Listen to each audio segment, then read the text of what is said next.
Hey there, everybody. Thanks for listening to Downstage Dallas. Today, I am talking about the most interesting production of Spring Awakening that I have ever seen. And I'm trying so hard to avoid saying something cheesy like they're thinking outside the box for this one. No, because for this show, they're literally putting actors inside of a box.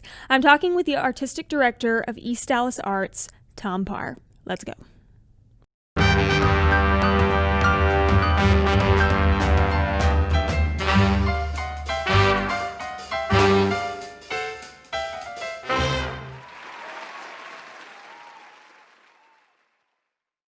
This idea that you have of actually putting actors in a box is obviously in response to current precautions about physical distancing. Let me try to paint a picture here. You have each actors, your 12 actors, in a closet-sized plexiglass box. Help me paint this picture a little bit better. How big are these boxes that each actor is standing in? Well, each panel of plexi is 4x4. Is 4x8 panel. Is a 4x8 panel. So they are. If you think about it, we have made a square on the Four by floor four that's four square by then. four that goes up 8 feet. So there are 12 of those, six on upstage, and then we drop down about 2.5 feet, and then we have six more in front of them. One thing that you described was that the glare from the regular stage lights would be a problem on the plexiglass. So you're actually lighting the boxes individually from inside. Yeah, so that was something that, I mean, we knew it might be an issue, but we realized, anytime you have anything reflective with lighting, you're going to have an issue. But if you're lighting the actor from inside, you're not going to have that glare hitting the hitting the plexi. So we went out and were able to look into some LED strip lighting that you see at people who have homes or put them around their TVs or their furniture underneath their beds to kind of give them a new vibe. And the technology has come so far that when they're only inside of a 4x4 foot area, they're really only standing about 1.5 to 2 feet back from these lights that are hitting them from three sides, from the top and both left and right, or depending on where they're at on stage, from the bottom and left and right. So they're getting a full spectrum of color that we would have from any of the new LED lighting technology theatrically, but they're getting it from a strip. And is it correct that when I was at your rehearsal, it seemed that the lighting had become part of the choreography? Do they each have buttons controlling their own lighting? Well, Jeremy, the director, we're just being precautious right now because this is so new. There's so many things that we're just trying to figure out as we go. Mm-hmm. Um, we weren't quite sure how easily we were going to be able to control. Each one of these strip lights is Bluetooth and Wi-Fi, so we do have the ability to control them with an iPad or phone or computer, but we just weren't sure how reliable that was going to be and if we were going to be able to change them all at once. But each of those lights have an on-off switch that reminds it of its last look, because we can have so many different colors. So basically, they've gone in and choreographed on and off so that it's there, so that the actors know if we need to do this, we know exactly when to turn on the light, when to turn it off, so that it's just a part of the show. One of the concepts that Jeremy has with this show is that these students, these young people, they're trapped inside their minds. They're not connecting with each other, with the outside world. They're struggling, and so the only thing they have control of is inside their heads, right? And so these cubes, these lights, everything that happens are the only thing they have control over. So them actually turning on their lights is them becoming present in the moment. So it really works for the show. That is such a good point, and that's something that your actors said to me when I was at rehearsal. They said that not only are the boxes an adaptation to the times, but that it's it fits well with the story. And I hadn't thought about that. And that's exactly how they described it, that they are kind of, each of the characters has some sort of disconnect or a wall up, and that's kind of what the boxes serve an additional purpose as. Well, and I think that's why the show fits so well with what we're trying to do.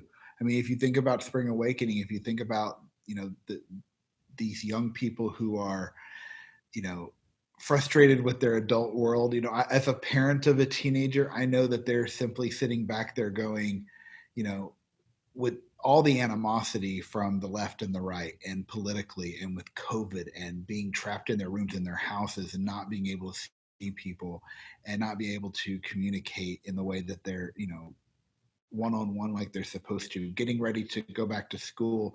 And go back to school means going back on the computer in their room, or going to a school pod or something like that, or going to school but being inside a totally different situation.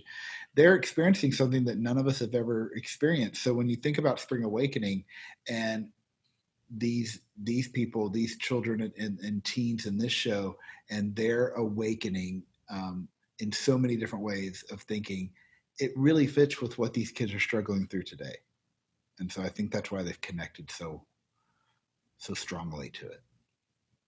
You've mentioned a couple times now your director, Jeremy Landon Hayes. Very impressive resume, both on stage and on screen. He's fantastic. We're extremely fortunate that he was in New York working when COVID hit. He's a Broadway actor. I think he was last seen in Dallas regionally when he came through with the tour of Les Mis. But he was in Phantom of the Opera for a while on Broadway. He's done some other Broadway and regional theater work, and he was actually producing and working on a new piece to go to Broadway when COVID hit. His wife is from here. His wife and I had worked together in the past, with Second Thought Theater and some other stuff when she was in college. And he came back into town, and we kind of we did not know each other. But we just kind of chatted about both of us wanting to keep theater going. I mean, here we are, we have the space, we have this building, and it's empty. And what can we do? I mean, a lot of Broadway shows, they have so much overhead that they have to cover, and they have so much cost and so many contracts that they have to work through to make things work. But when we're a smaller company with the space that we have, our flexibility is much higher. So we're able to, I'm not saying take chances on the health of the actors. That's not what I mean when I say take chances, but take chances on, can we make this work? Can we pull off this concept, being as safe as humanly possible, and having them in the same space? And so we just kind of got excited about talking about that. And he has so many wonderful ideas, and he's really inspired them. And watching these young actors from, I believe that our age range is about 15 to 23, 24, somewhere in that range. They've responded really well to him, and it's been fantastic. I mean, he's connecting with them on a really, really strong level. And he's actually going to be teaching some master classes for us. We've got that posted on our social media and website too. So he's going to be offering master classes for students in the preteen ages, in the teenage ages, and also for adults. Master classes that we eventually will have inside these containers that we've talked about, so people can still have a one-on-one, but you're safe inside your box. And again, these boxes, not only are they plexi, and we have the ways to clean them and wipe them down after each person is inside of them, but they have microphones that are hanging mics, so that we don't ever have to have the actors touch the mic. They don't have to, strap them to them or hold it, put their mouth on them. So each actor will have their own mics, their own lighting, their own box, and we're hoping that it makes it as safe as possible.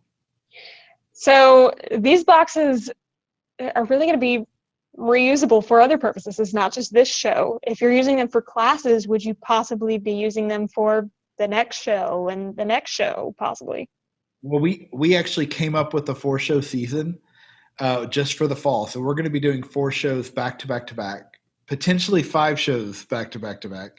And then our goal is to keep going, after Christmas, to keep grabbing shows. And we're going to do shows inside of these boxes for as long as we need to do shows inside the boxes. And we can move them, they're just like walls, they're flat. So if we have a show with smaller cast, we can make them larger and have fewer actors on the stage. We can move them around in multiple different ways, just like any kind of set would be done. But for right now, they're going to stay the 12 because we didn't just think about Spring Awakening. We thought about the next shows to come as well. When will you be revealing the rest of your season? Because Well, now I'm really curious. Okay, so I can tell you right now, we're currently waiting for one show to get back to us on if we have the rights for it, but we're really hoping if we don't do it next, we'll do it in January. We've just got to fit it in. But I want to do Your Good Man, Charlie Brown, because the concept for that one for me was perfect because we've got these boxes and we read Peanuts in boxes. So we set it up to where it looks like a comic strip and each actor is a part of their comic strip and we can freeze frame and we can have these different poses that they hit so that we actually live out the comic strip that they're in. So Snoopy in the doghouse is in one and, Charlie Brown is in one and you've got Lucy with her little, stand or holding the football and all of that kind of stuff. Schroeder with his little piano. I'll tell you that the other 2 shows we're doing a unique version of Night of the Living Dead.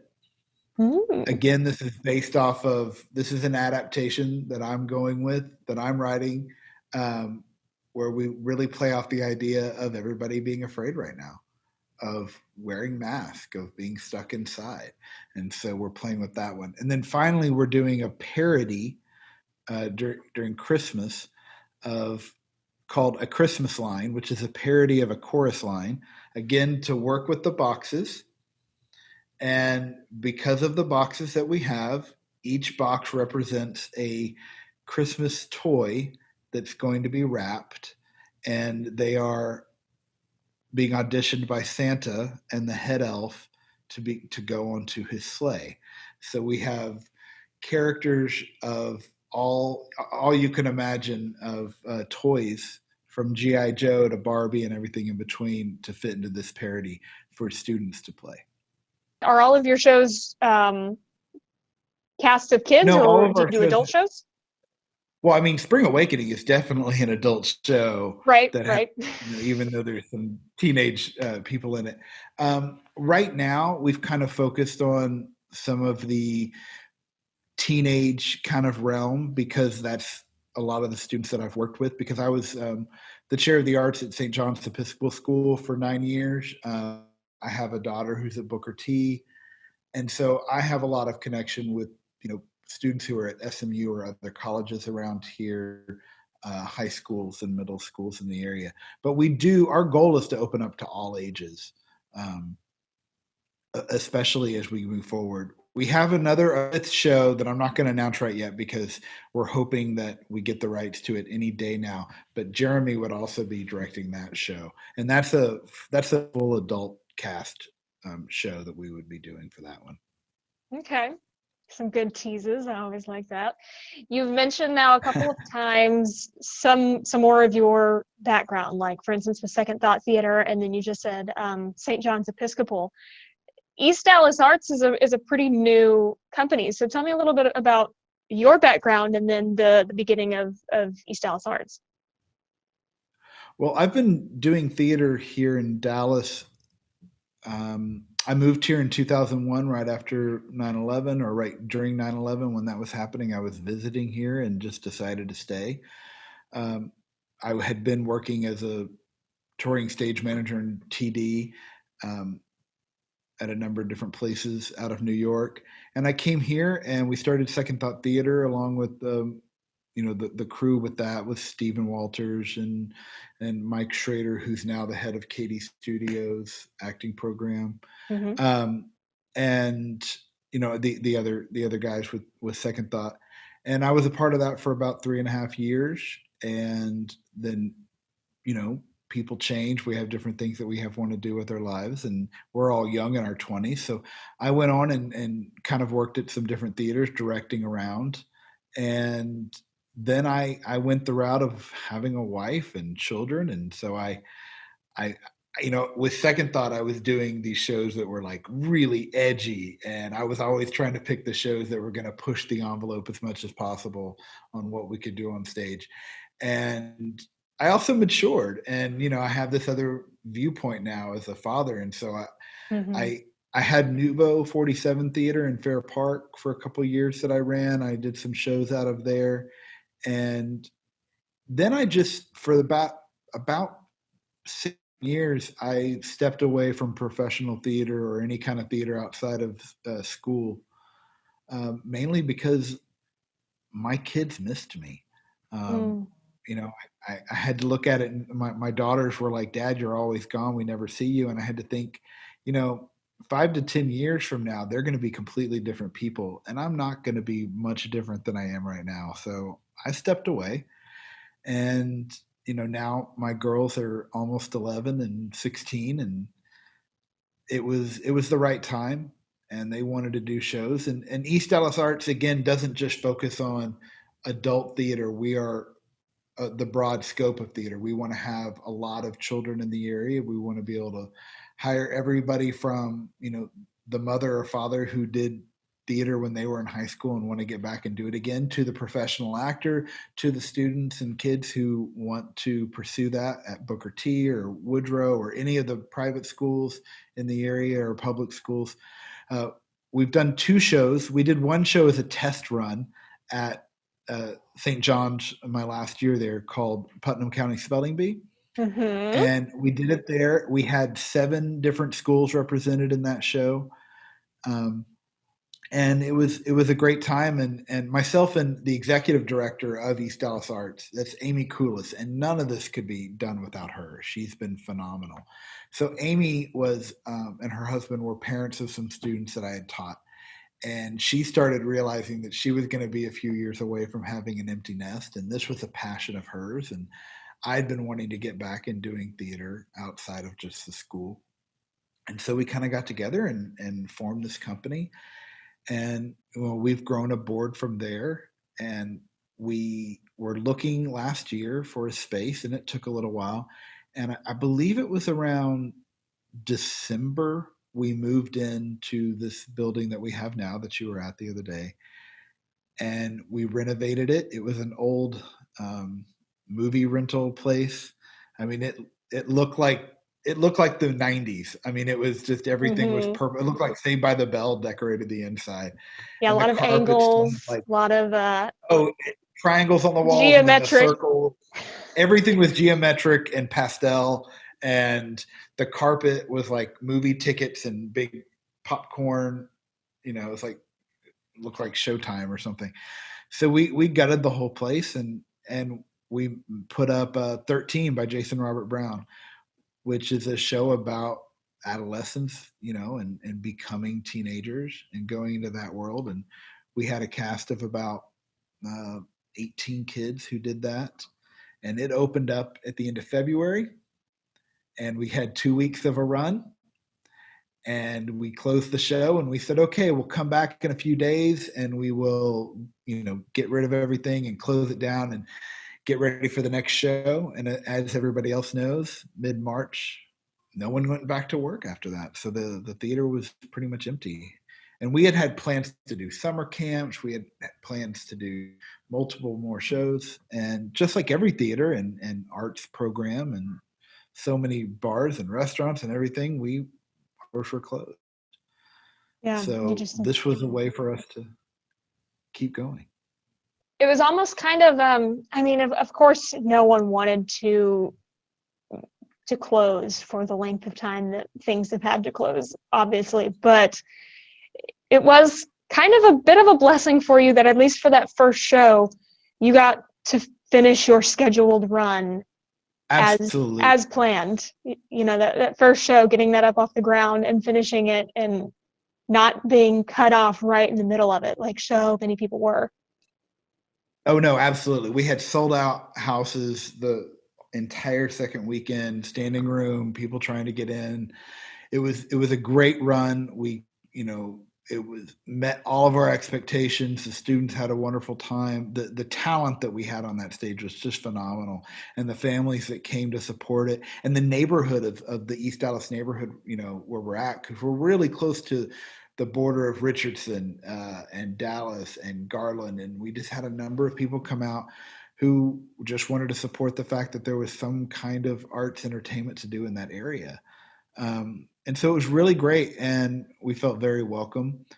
And yeah, we did get to finish the run, and we didn't get to do the next show, but we finished the run, and so that success has held on. And those actors and those families and the people who started to get involved, they're still hungry to do more. Now we only have one performer from 13 who's in Spring Awakening, but we want to keep working with all those actors who were in 13 as well. I mean, that's why we're looking at Charlie Brown and The Christmas Line and so many other shows. And this show, Spring Awakening, is opening September 18th, live streaming. And this is for its first weekend. It's a real live stream, correct? I mean, it's happening in the theater in real time as I'm watching it from home. You are watching it live on the 18th, 19th, and 20th. There'll be a link at eastdallasarts.org. And then the next weekend, the 25th, 26th, and 27th, we're going to have an on-demand version available that you can watch on demand. And it'll be the best of all three combined. So we'll be able to go in and edit and get the best version to show the audience. And then, it'll be gone because this, we are still following the rules of rights. And so you've got the chance to watch it live. You got the chance to watch it on demand those 3 days, and then it's gone, never to be seen again, just like it would be a live show. You catch the show or you don't. Explain to me a little bit more about what MTI then is doing to help with this live stream. What is their part in it? Have they made it easy for you? Oh, they've definitely made it easy for us. They've been a fantastic company to work with throughout this. And this isn't a plug for MTI. I'm just thinking other people are trying to do the same. They want to keep putting on shows, so that's why I think it's an interest. No, a lot of these companies have been able to send out ways and show us which shows are available for streaming, because the author or the publisher, they have the right to say, no, I don't want my show streamed. So you have to pick from a much smaller list of shows. The other thing is not only do we have to pick from a smaller list of shows, but then we have to look at those shows and go, what works with our staging? We're not just saying we're streaming a show that would be normal without an audience. We're being much more cautious and putting them inside these plexiglass containers. So, but MTI, they've made it to where we simply can put a link on our website or on our Facebook and other places. You go to that link, you click on it, and you're taken to one of their websites with a company that I think they're working with that we will be streaming directly to watch your show. So they've made it really easy. So you can see that and everything. That's good to know, because it's a way that all theaters might have to adapt to be able to get going again. And so to make it easy, I think is such a good thing. Yeah. I know that other companies don't have that access. So the fact that MTI has that, so as long as you have someone who can, film and upload it, you don't have to worry about having that site. And so that really helps, with some of these other shows that I've written or we're collaborating on. We'll actually be able to stream those from our own site and stream those directly to you. And then we'll also be able to sell you those shows if you want to just watch them anytime, because I don't care about those rights as much as, Duncan Sheik cares about Spring Awakening. Right. So at that point, I can do more on-demand shows for that. Thank you so much for talking with me today. I'm more than excited to see this show and share it, because I've been really enjoying seeing how theaters are adapting. People are getting so creative, and with each new idea, it's like someone has come up with something completely new, and that's what you've done. I haven't seen anyone else yet just put actors in boxes. Well, thank you. I think that we're all rising to the challenge. I know I said this to you the other day when we first met, but theater has survived the bubonic plague. It has survived world wars. It has survived, the rise of nations, the fall of nations. It's been around for as long as history has been around. And we're going to continue to find ways. And I think that at the end of the day, we're going to look back at this moment and see that not only did we survive, but it brought us to new heights on being, and also understanding the importance of needing it in our lives. And hopefully audiences will, when we do come back to live audiences, they're going to race to get in there to meet and sit next to a stranger again and watch art. Spring Awakening at East Dallas Arts is live streaming from September 18th through the 20th. Then you can stream the recording the following weekend. I'm adding a link to get tickets at eastdallasarts.org. See the description wherever you are listening or watching this podcast. Thanks so much. See you next time.